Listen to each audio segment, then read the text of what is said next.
أعوذ بالله من الشيطان الرجيم بسم الله الرحمن الرحيم ثم إني دعوتهم جهارا ثم إني أعلنت لهم وأسررت لهم إسرارا صدق الله مولانا العظيم وصدق رسوله النبي الأمي الكريم ونحن على ذلك لمن الشاهدين والشاكرين والحمد لله رب العالمين.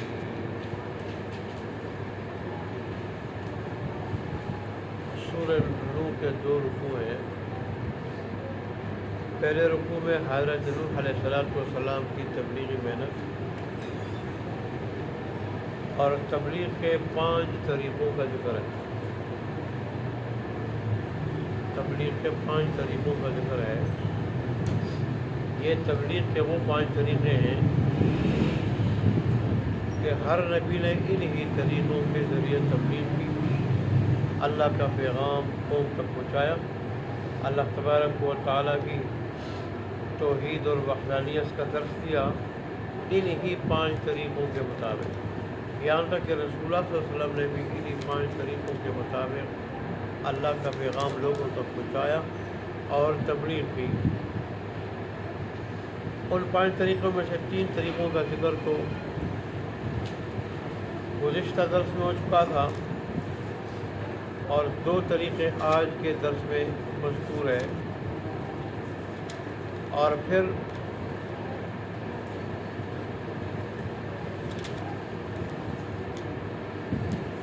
ان طریقوں میں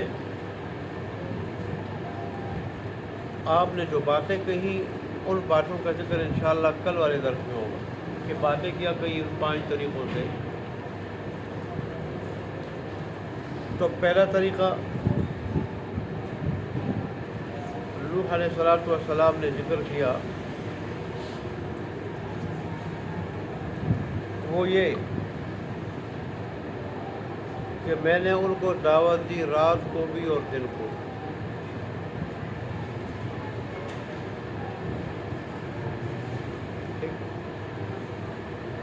میں نے ان کو دعوت دی، رات کو بھی دعوت دی اور میں نے ان کو دن کو بھی دعوت دی. نہ رات کو دیکھا نہ دن کو دیکھا. اور میں نے جب بھی موقع پایا تو میں نے ان کو آپ کا پیغام پہنچایا، آپ کی طرف بلایا.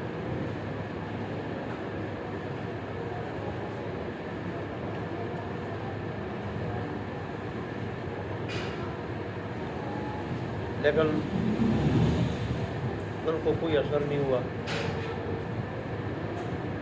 وہ باقی ہی رہے.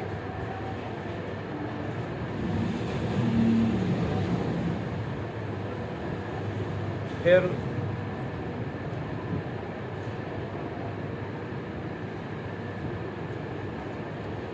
آج کی آیات میں حضرت نوح علیہ السلام نے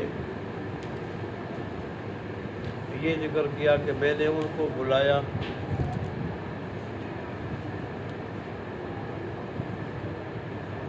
برملا بھی، کبھی فردن دعوت دینے سے، فردن اور چھپکے سے، ایک کو چھپکے سے دعوت دینے سے کبھی فائدہ ہوتا ہے. بعض لوگ ایسے ہوتے ہیں کہ اگر ان کو برملا بات کہی جائے تو اس سے وہ خفت محسوس کرتے ہیں اور اگر ان کی خامیوں کا ذکر کیا جائے تو برا مناتے ہیں. لہٰذا ایسے لوگوں کو پھر آہستہ چھپکے سے تنہائی میں ایسے لوگوں سے بات کی جاتی ہے. اور بعض لوگ ایسے ہوتے ہیں کہ وہ اگر ان میں تنہائی میں بات کی جائے تو شکوک و شبہات میں مبتلا ہو جاتے ہیں. پھر تنہائی میں بات کیوں کر رہے ہیں اور لوگوں سے کیوں چھپا رہے ہیں، انہیں کوئی فاسد غرض ہے بیچ میں. تو ایسے لوگوں سے میں نے بات کی برملا، جہارن برملا میں نے بات کی مجمع کے سامنے. مجمع کے سامنے اونچی آواز سے میں نے بات کی مجمع کے سامنے، اور میں نے صرف اس پہ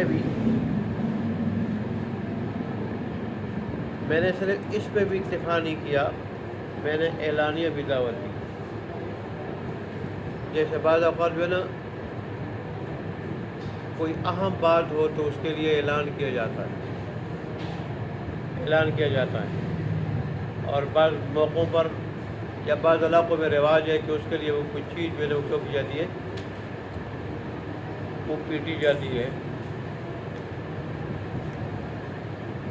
یا بعض لوگوں کا رواج ہوتا ہے وہ ڈول بجاتے ہیں اس کے لیے، اعلان کرتے ہیں اس کے لیے۔ تو میں نے جو ہے نا وہ اعلان بھی کیا، اعلان بھی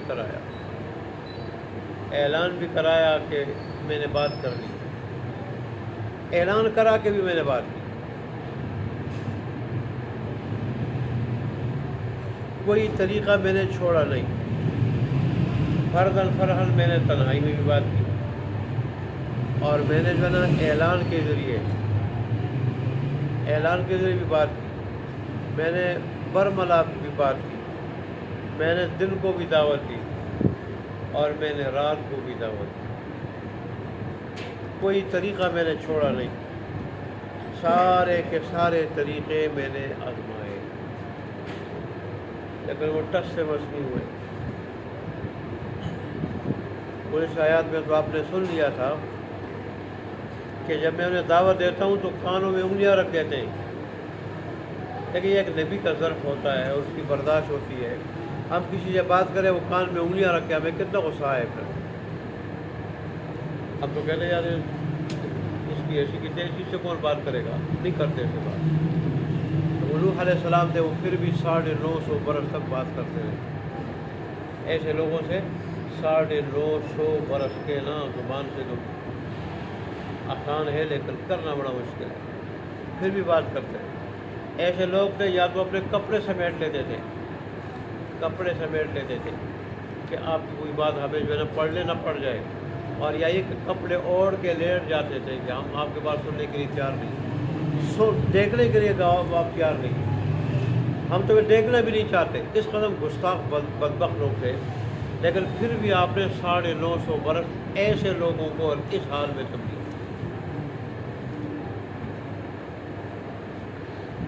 پھر آپ نے برمنا بھی موقع نہیں چھوڑا، اعلان کرتے ہوئے بھی اعلانیہ بھی نہیں چھوڑا، اور آپ نے فرضاً ایک کے پاس تنہائی میں جا کے بھی وہ موقع بھی نہیں چھوڑا۔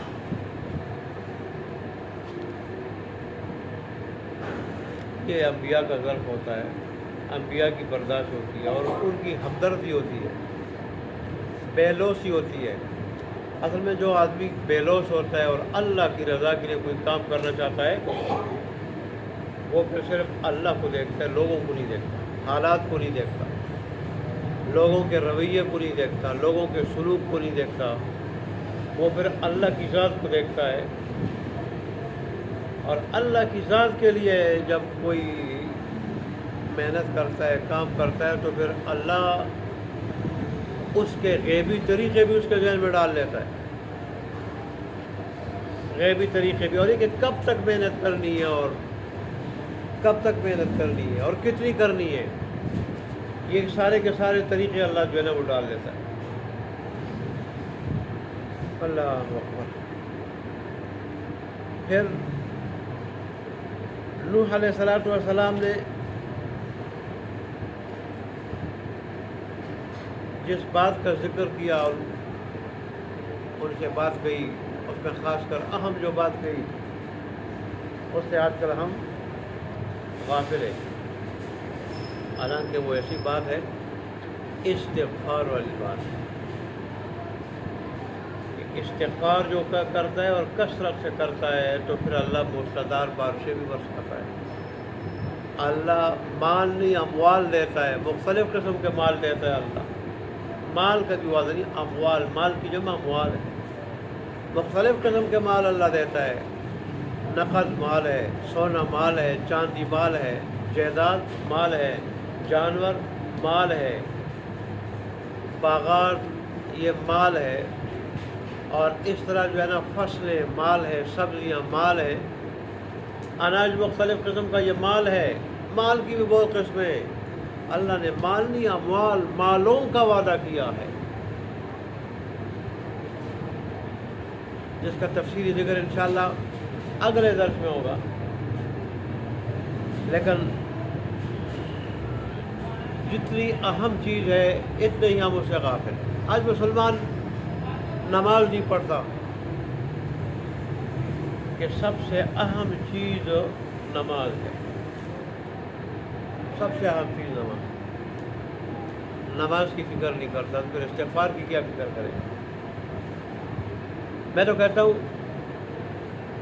آج لوگوں کا جو دل مردہ ہے اس کی وجہ یہ قرآن کو سنتے نہیں ہیں، قرآن کو سنتے نہیں ہیں، قرآن کو پڑھتے نہیں ہیں، قرآن پہ عمل نہیں کرتے۔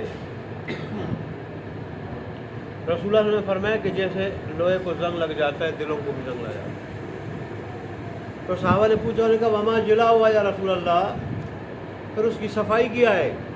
دلوں کو زنگ لگ جائے تو اس کی صفائی کیا ہے، صفائی کا ذریعہ کیا ہے؟ تو رسول اللہ نے فرمایا دو چیزیں، ایک ذکر اللہ ہے اور ایک اللہ کے کلام کی تلاوت، اللہ کے کلام کی تلاوت ہے، اور ایک کیا ہے ذکر اللہ۔ اور یہ دونوں چیزیں آج مسلمان نہیں کر رہے، اس کو ٹائم نہیں ہے، اس کے پاس ٹائم صرف ٹچ موبائل کا ہے بس۔ یہاں تک کہ ایک منٹ کے لیے کسی قریبی عزیز کو فون کر کے اس کی حالت معلوم کر لے، حالت دریافت کر لے، ہاتھ میں ٹچ موبائل 24 گھنٹے ہوتے ہوئے، یہ اس کو توفیق نہیں ہے، تو اس کو پھر ذکر اللہ کی توفیق کیسے ہوگی؟ اس کو تلاوت کی توفیق کیسے ہوگی؟ اور اللہ کی تلاوت وہ عظیم عبادت ہے کہ ساری نفلی عبادتوں میں اہم عبادت اللہ کی تلاوت ہے، اللہ کے کلام کی تلاوت ہے۔ اور پھر یہ اللہ کے کلام کی تلاوت اگر سب سے اہم عبادت نماز میں ہو تو اس کا پھر کیا کہنا؟ اس لیے رمضان میں جہاں اور چیزیں اللہ تبارک و تعالیٰ نے مسنون قرار دی ہے، وہاں نماز کے اندر تلاوت کو بھی اللہ نے مسنون قرار دیا۔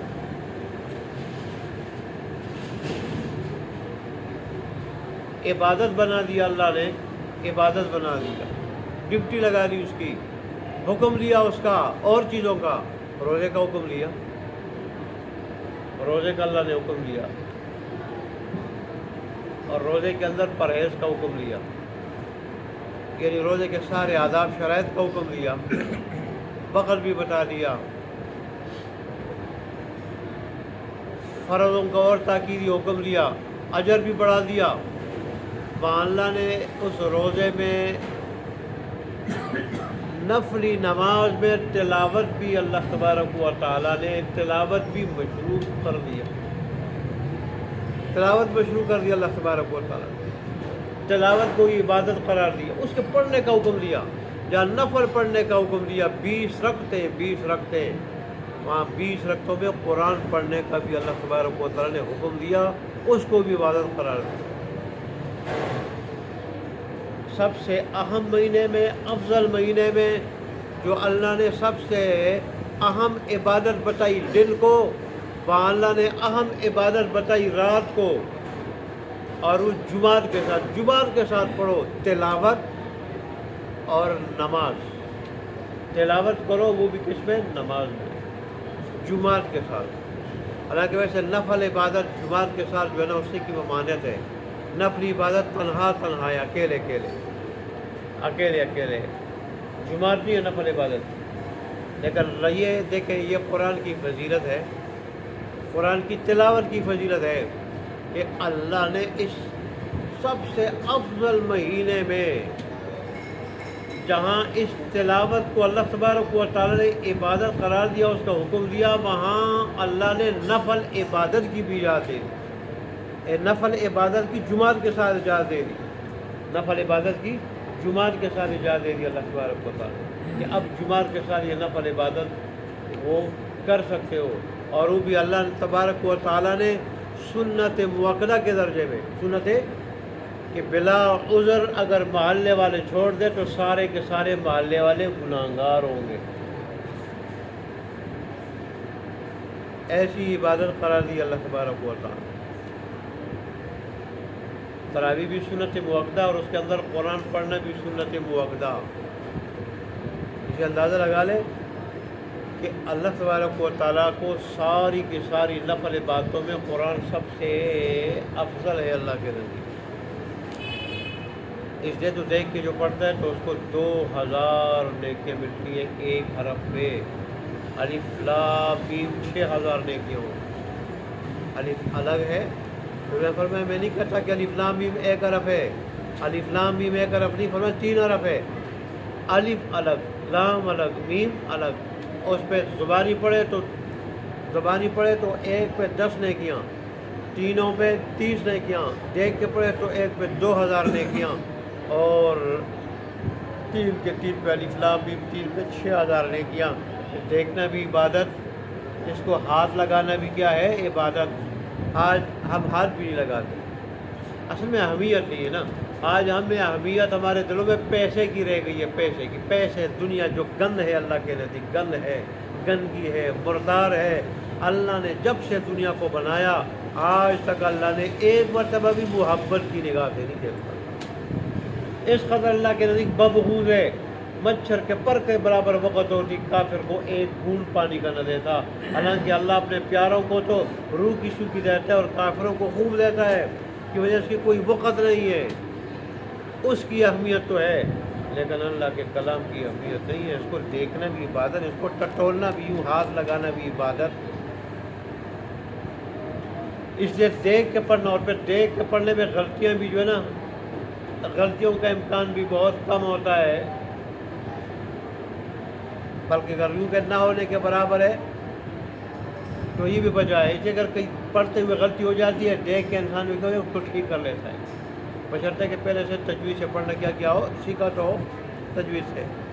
آج تو اکثر انہیں بچپن میں عورتوں سے پڑھا ہوتا ہے، عورتوں کو جیسے خود غلط ہوتا ہے تو پھر پڑھاتے بھی غلط، پڑھاتی بھی غلط ہے۔ اور رب قاری یقرأ القرآن اور قرآن یلعنہم، بہت سارے قاری قرآن پڑھتے ہیں اور قرآن پہ لعنت بھیجتا ہے، اور میں ایک جو نا یہی بھی ہے جو غلط پڑھتے ہیں قرآن، جہاں قرآن پہ عمل نہ کرنے والے پہ قرآن لعنت بھیجتا ہے، عمل نہ کرنے والے پہ، کہ مجھے اللہ نے عمل کے لیے بھیجا، تو میرے اوپر عمل نہیں کرتا، گوروں کے قوانین پہ عمل کرتا ہے، غیروں کے قوانین پہ، رسم و رواج پہ تو عمل کرتا ہے، بدبخت ظالم رسم و رواج پہ مجھ پہ عمل نہیں کرتا، ان پہ لعنت بھیجتا ہے، اور جو غلط پڑھتا ہے تو ان پہ بھی لعنت بھیجتا ہے۔ مجھے کسی نماز نے بتایا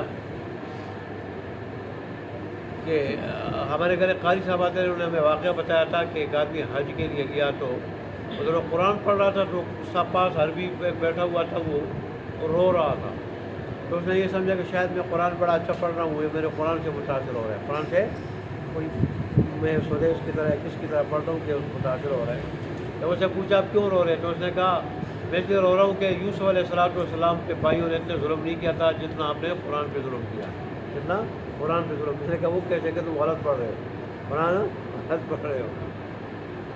ایسے بھی ہے بہت سارے جو قرآن غلط پڑھ کے قرآن پہ لعنت بھیجتا ہے، وہ سمجھ خوش رہا ہوتا ہے میں تلاوت کر رہا ہوں۔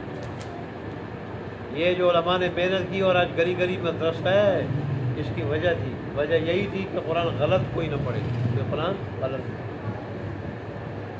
جہاں گورا محنت کر رہا تھا اس محنت میں وہ کافی حد تک کامیاب ہو گیا تھا کہ اس نے گلی گلی میں اسکول کھلوا دیا اور لوگوں کو اس رنگ میں رنگ دیا، تو وہاں پھر ان کے مقابلے میں علماء نے محنت کی کہ گلی گلی میں مدرسہ ہو، ٹھیک، گلی گلی میں مدرسہ ہو، ہمارے بچوں کو سب سے پہلے ان کے ذہن میں دل میں قرآن جائے گا تو پھر گمراہ نہیں ہوں گے، وہ گمراہ نہیں، اور قرآن صحیح پڑھیں گے۔